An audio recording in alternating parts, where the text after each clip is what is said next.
Hola, buenos días neurofollowers, ¿cómo están? El día de hoy quería hablarles sobre una efeméride que se conmemora el día de hoy, 18 de febrero, y es el Día Internacional del Síndrome de Asperger, una entidad descrita precisamente por el médico del mismo apellido, Hans Asperger, médico austriaco, que describió a 4 niños con unas características particulares que le llamaban la atención. Sus trabajos fueron reconocidos más o menos hasta la década de 1980, de los 80s, y ya como propiamente una entidad se reconoció más o menos como en 1992, tanto por la Clasificación Internacional de Enfermedades como el Manual Diagnóstico de Tratamiento de los Trastornos Mentales, que es el DSM, en este caso la versión cuarta. Este tipo de entidad está englobada dentro de los trastornos del neurodesarrollo y va dentro del trastorno del espectro autista. El trastorno del espectro autista va incluida ciertas esferas o características de los pacientes, la esfera social, la esfera del lenguaje y problemas motores conocidos como automatismos o estereotipias, es decir, movimientos repetitivos que no tienen ningún propósito y que los hacen de manera frecuente estos pacientes.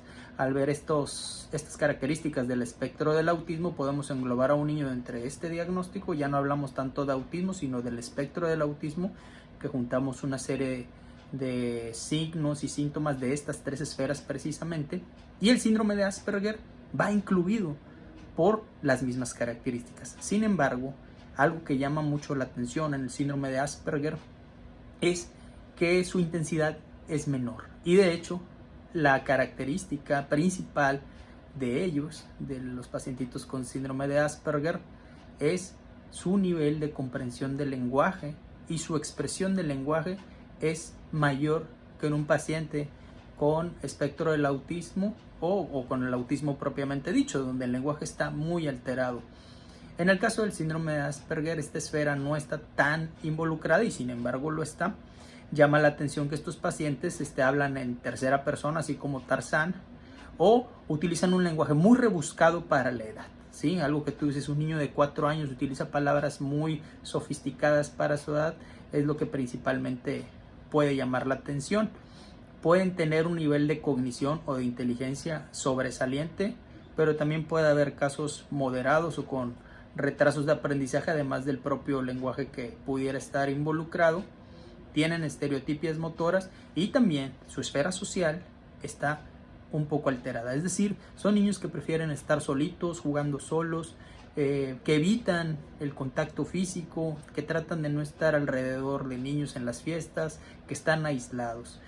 Recordemos que los niños y el ser humano en general, pues somos un ser social, buscamos tratar de estar en sociedad o integrarnos a un juego.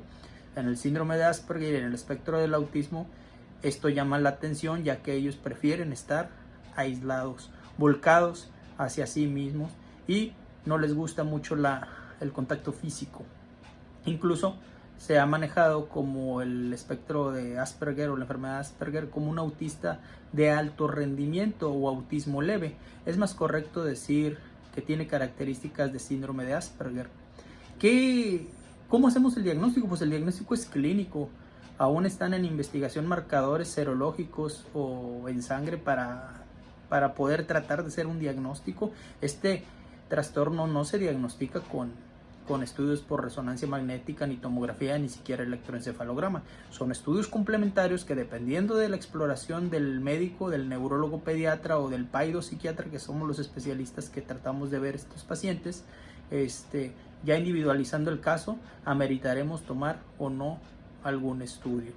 Pero también se hacen diagnósticos por medio de los psicólogos, neuropsicólogos, por medio de test e ítems de varias sesiones para tratar de determinar si aplica para espectro del autismo o para un síndrome de Asperger. Particularmente nos damos cuenta más o menos a la edad de 4 años si puede ser un espectro del autismo o una variante de Asperger. Sí se tarda aún un poco de tiempo, y los estudios necesarios pues dependerán de la exploración de nuestros pacientes. Se piensa que hay un antecedente genético o alteraciones cromosómicas que pudieran originarlo, y sin embargo ahorita todavía no está determinado al 100% este hallazgo.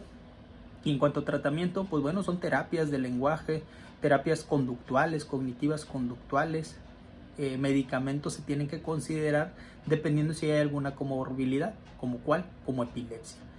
Epilepsia se acompaña en el espectro del autismo hasta en un 30% de los pacientes, entonces ahí sí tendríamos que programar un electroencefalograma para valorar si el paciente necesita o no un tratamiento ya más dirigido para una cosa particular, que es una comorbilidad del síndrome de Asperger o el espectro del autismo, que sería la epilepsia. Problemas como trastorno de hiperactividad, déficit de atención, trastorno depresivo, pues bueno, ahí tendremos que individualizar el caso y valorar si necesita o no un tratamiento nuestro paciente.